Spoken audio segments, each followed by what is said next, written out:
sort of headline you're not proud of. I mean, you're a young kid, you're away with the first team, and it was a big drinking school at the time at Arsenal. You know, the likes of the players, the older pros. I was lucky enough, they said, you can come out with us now, you're in the first team.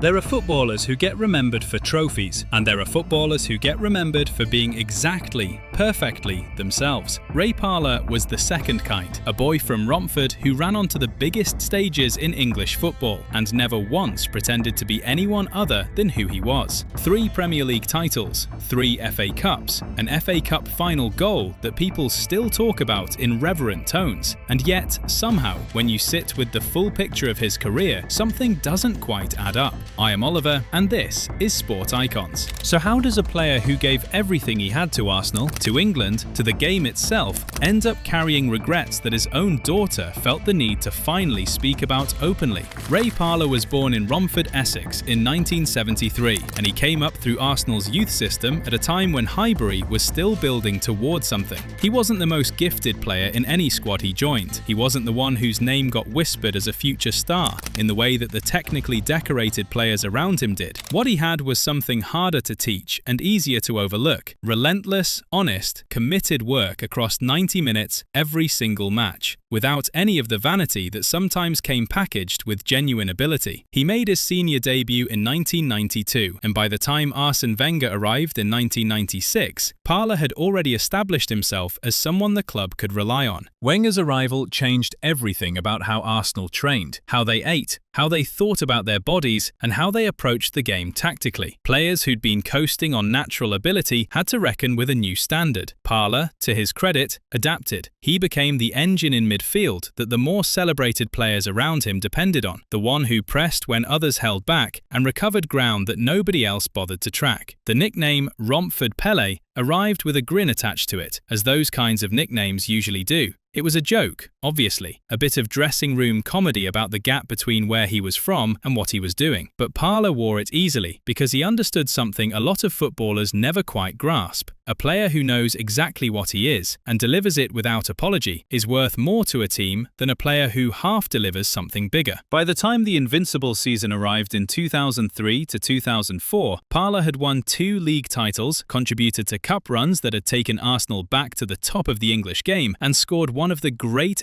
FA Cup final goals, a dipping 30-yard strike against Chelsea in the 2003 final that gave Arsenal the lead and sent Cardiff into noise. The commentary that night described it as a screamer. It was better than that. It was the kind of goal that earns a player permanent goodwill from a fan base, the kind that gets replayed on anniversary segments for decades. But that same year, something else happened at a football ground in England that would follow Parlour's name almost as persistently as the goal. And it happened at Old Trafford. September 2003, Arsenal travelled to Manchester United in a match that had been building tension for months. The two clubs had been fighting over the Premier League for years by this point, and the relationship between them had curdled from rivalry into something uglier. Players on both sides knew that this wasn't just a football match, it was a statement. United were awarded a penalty late in the game. Ruud van Nistelrooy stepped up and hit the bar. The match ended 0-0, and then the tunnel and the aftermath descended into something that became one of the most talked about incidents of that entire Premier League era. Arsenal players surrounded Van Nistelrooy. The taunting was loud and personal enough that even by the standards of professional football, it crossed the line that people noticed. Parlour was among them. In the years since, he's been direct about it. What they did was wrong. The players went too far, he admitted, and he included himself in that without deflection or qualification. That kind of honesty about your own behaviour isn't as common as it should be in football, and it says something about the person that he didn't reach for excuses when the question got asked directly. The FA didn't let it pass. Multiple Arsenal players received fines and short bans in the disciplinary fallout that followed. It became one of the most punished dressing room incidents of the era, a reminder that what happens in the tunnel and around the pitch after the final whistle is just as much on the record as what happens during the 90 minutes. Van Nistelrooy, for his part, said publicly that Arsenal seemed obsessed with Manchester United, which landed as both a dig and, depending on how you read Arsenal's intensity during that period, something approaching a compliment. For Parlour, it was a moment that sat uncomfortably alongside everything else about the way he played the game. A man who gave full, honest effort for his club, who trained well and competed hard and earned genuine respect inside the dressing room, was standing in a tunnel after a penalty miss, taunting an opponent. It didn't fit the portrait cleanly, but football careers rarely do. The honest ones, the ones where the player tells you what actually happened rather than the cleaned-up version, always contain at least one moment like that, where the competitive pressure pushed someone past where they should have gone. The ban was served, the fine was paid, and Arsenal moved forward. But that afternoon at Old Trafford has never quite left the conversation around Parlour's career, and he's never tried to pretend it didn't happen. If the Battle of Old Trafford is the moment that clouds Parlour's career reputation in one direction, the England situation clouds it in a completely different and arguably more painful one. 10 caps. That's what his international career amounted to. 10 appearances for England across a period when he was one of the most consistent and effective midfielders in the Premier League. A player who had been central to Arsenal's dominance of English football under Wenger. 10 caps. He's talked openly about the frustration. The England midfield during his peak years was crowded with names who carried more star quality in the public imagination. Beckham, Scholes, Gerrard, Lampard. And the managers of the time made their choices accordingly. Parlour understood the logic, even when it stung. You don't always pick the hardest worker when you have genuine world-class options competing for the same shirt, but understanding the logic doesn't make the feeling disappear. And then there was the goal that wasn't given. Parlour has spoken about it directly, without drama, but with the quiet frustration of someone who knows exactly what it cost him. He hit the bar in an England match, the ball came down over the line, and the linesman didn't give it. No goal. In the era before goal line technology, before VAR, before any of the systems that now make those decisions automatic, a moment like that lived or died on the judgment of one person standing at the side of the pitch. The judgment went the wrong way. Parlour's view is that it cost him England caps, not just the one that might have followed from scoring, but the momentum and the confidence and the manager's attention that a goal in an England shirt tends to generate. 10 caps for a player who won 3 league titles in the most demanding domestic competition in the world. The arithmetic doesn't add up, and Parlour knows it. The ghost goal is a small detail in the full sweep of a career, but it carries a weight that small details sometimes do when they represent something bigger. A player who gave everything he had in every minute of every match, and one afternoon, a linesman's flag stayed down and the story went a different way. The England question is the place in Parlour's career where the sadness lives most openly, not bitterness. He's never come across as bitter about it, just an honest acknowledgement that something didn't happen that should have, and that it still sits there in the corner of his memory when international football comes up in conversation. Make sure to like and subscribe, and now back to the video. You can't talk about Ray Parlour without talking about the world he played in, because the era shaped him as much as his talent did. Professional football in the 1990s carried a culture that the modern game would find almost unrecognizable. Nights out were built into the fabric of squad life. Drinking was normal. The line between what happened off the pitch and what the club officially knew about was a line that everyone understood and nobody drew too precisely. Parlour came up through that world, and he's never pretended otherwise. He shared stories from that era with the ease of someone who understands they belong to a specific time, a version of the game that no longer exists. There was the night out that ended with stitches, an injury sustained nowhere near a training ground, in circumstances that the official injury report presumably described with some creativity. Stories like that weren't unusual for players of his generation. They were almost a rite of passage, the kind of thing that got laughed about in dressing rooms and quietly managed by club physios who'd seen it all before. The physio's main job on a Monday morning wasn't always football related. This wasn't recklessness so much as a culture that accepted and even celebrated a certain kind of lifestyle for professional footballers. The expectation was that you turned up on match day and performed. What happened between matches, within certain unspoken limits,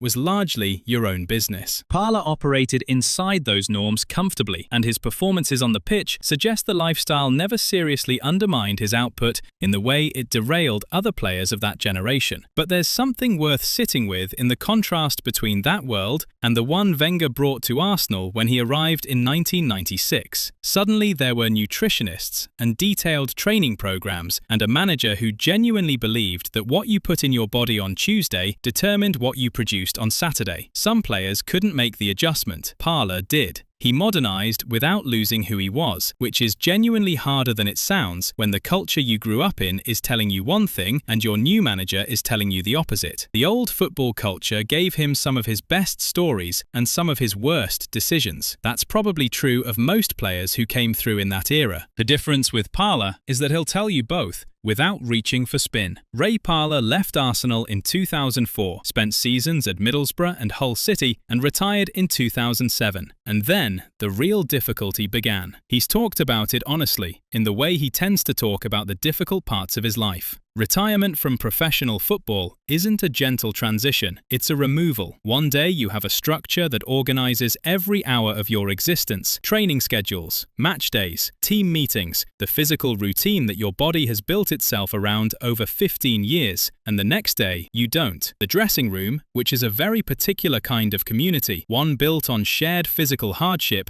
and gallows humour and a trust that's different from most friendships most people ever experience, isn't there anymore either.